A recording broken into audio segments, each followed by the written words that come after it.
much, Ben, for coming in, sparing time to talk to us today. It's very good to have you here. I'm wondering if you could start by explaining briefly Jupiter's value-focused investment philosophy and what it means to be a contrarian. Yes, well, thanks very much indeed for having me. We're value investors, or contrarian investors, if you like, and what that means to us is that we're looking for companies in global stock markets that are lowly valued.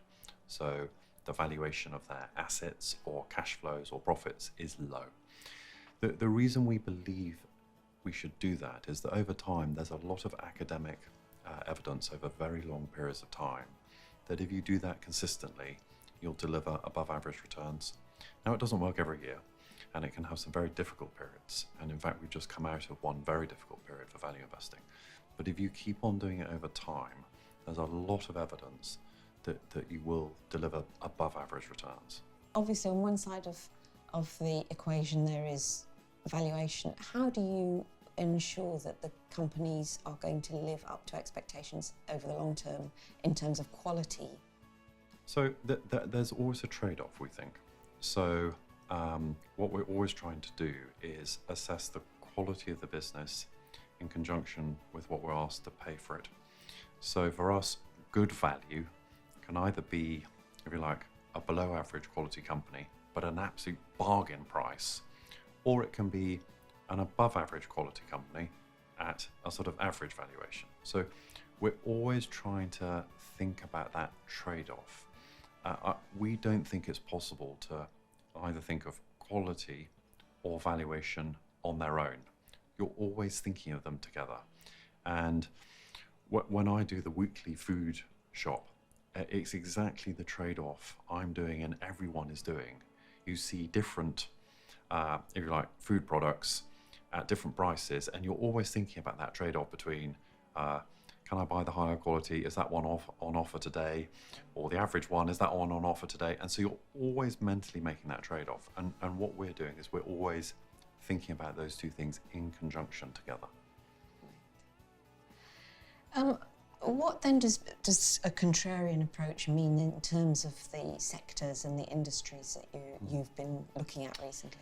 I mean, broadly what it means is you're hunting in the unpopular areas that people don't want. Right. Over the last sort of few years, that would include things like mining, oil and gas, some areas of technology which are unpopular. Anything that the stock market decides they don't like, we tend to gravitate there and look and see whether that's correct or not. Now the stock market is very smart over the long run, and there will be areas we'll completely agree with and think, well, no, we don't want to invest in that. But because in the short run, things are driven by human emotions, we're looking for shares that people have sort of shunned, but we think they've been far too harsh and are not keen on them for temporary reasons. Right. Does that lead you always to out of favour parts of the market? Yeah. So for us to be successful, we need to broadly buy them when they're out of favour, and then they have to come back into favour. So we're always looking in the areas that people don't want to look in, and those tend to be companies with low valuations. They don't tend to be very popular. People don't want to talk about them, and we tend to look there, yes. So how has the portfolio performed over the past couple of years? Yes. So in the 5-year period to August 2020, value investing, which is what we do, had its worst 5-year period of relative performance to growth investing ever witnessed in financial market history. So that was an exceptionally tough period, whereas the last year or so has been much better. There's been a change in perception in stock markets. I'm not sure what it's driven by. Maybe it might be driven by rising interest rates, maybe a change in the economy, but there's been a change from that period. So it's gone from very, very bad to sort of much better. And does that mean that you've been able to outperform the index or the benchmark that you use? So it depends over what period you look. No. So more recently, yes, but before that, no. But that presumably is the way that the whole thing is set up to work. You're buying when things are unpopular, they're bound to be underperforming. Yeah.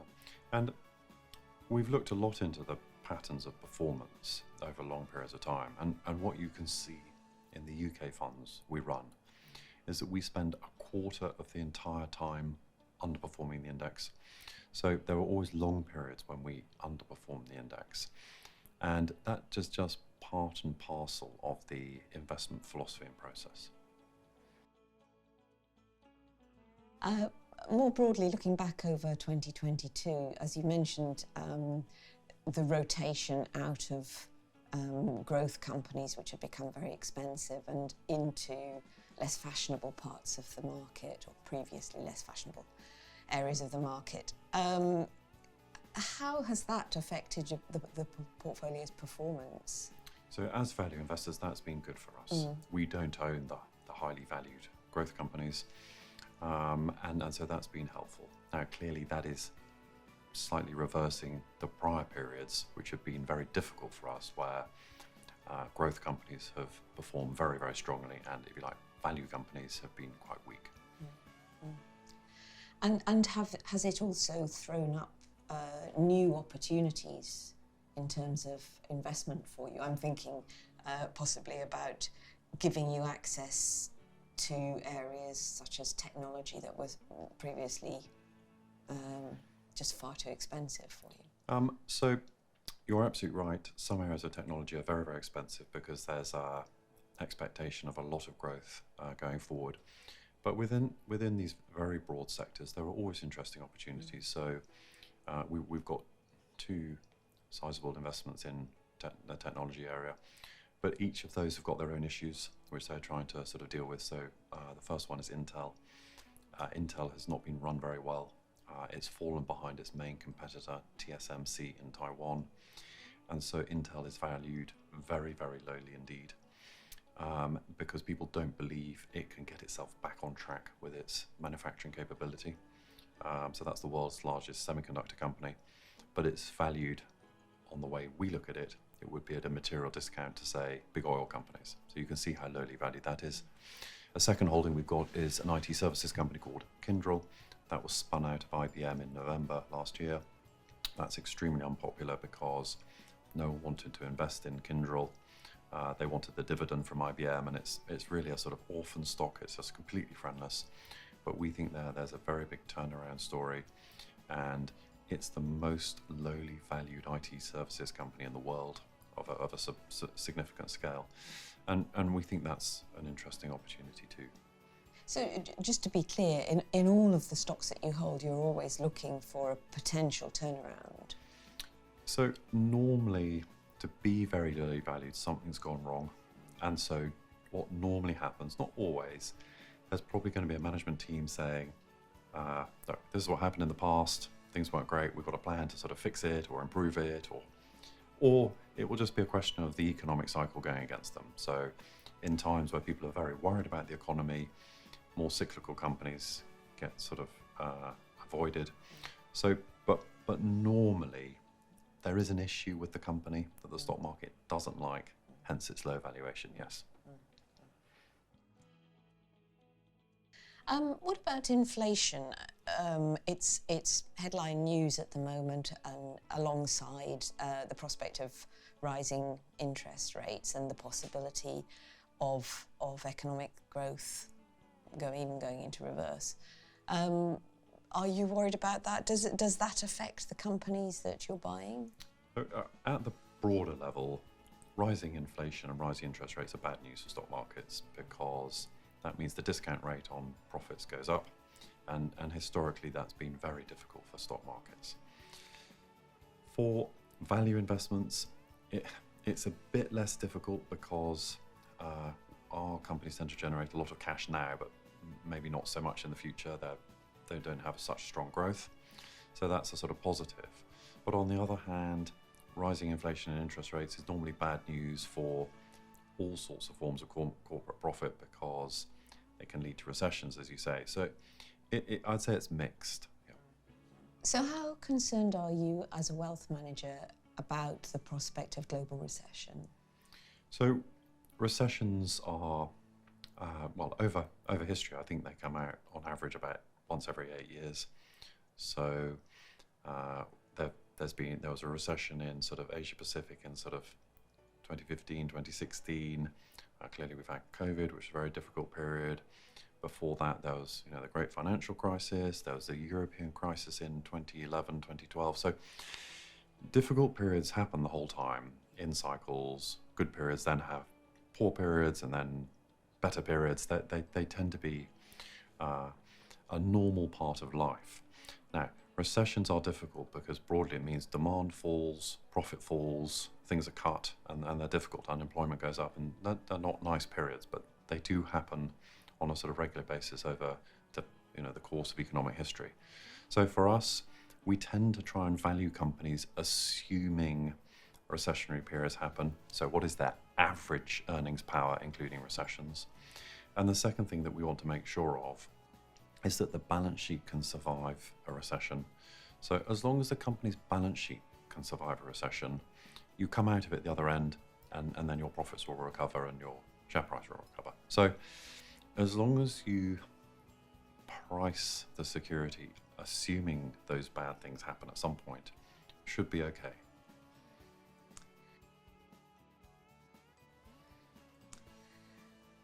Turning to ESG, environmental, social and governmental considerations, how important are those issues to stock selection for you? So, if you like, the governance of a firm is always vital, and that has been the case forever, because poor governance will, by and large, probably have serious implications for, if you like, the other two letters you mentioned, the effect on the environment and sustainability.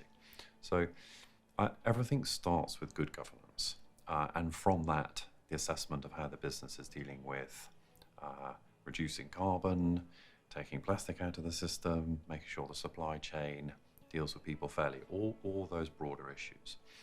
And for us, they're vital inputs to consider, because if a company has any of those very wrong, it's highly likely your investment is not going to be very successful.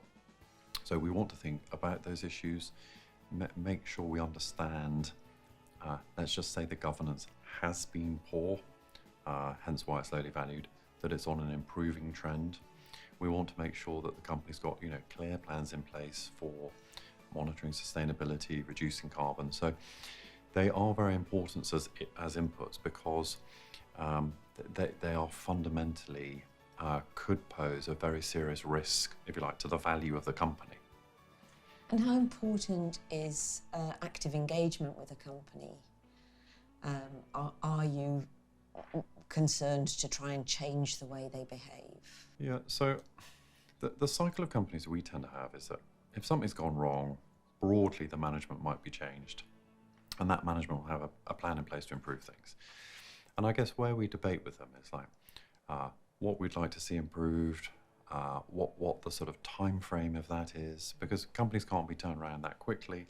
And I guess what we want to see is that over the medium term, there's a clear plan in place to improve the business, because that will be good for, if you like, all the stakeholders, whether it's the employees, whether it's the customers, whether it's the shareholders, and if you like, the broader society. So we want to see a clear plan to improve things. Now, if we're sort of not happy, we'll sort of say to them, come on, we want to get better, whatever it is. But broadly, most companies we're investing in, they've got a new management team who are trying to improve things.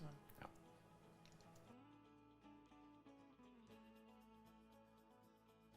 At a more granular level, are there particular parts of the economy where you're finding interesting investment opportunities at the moment?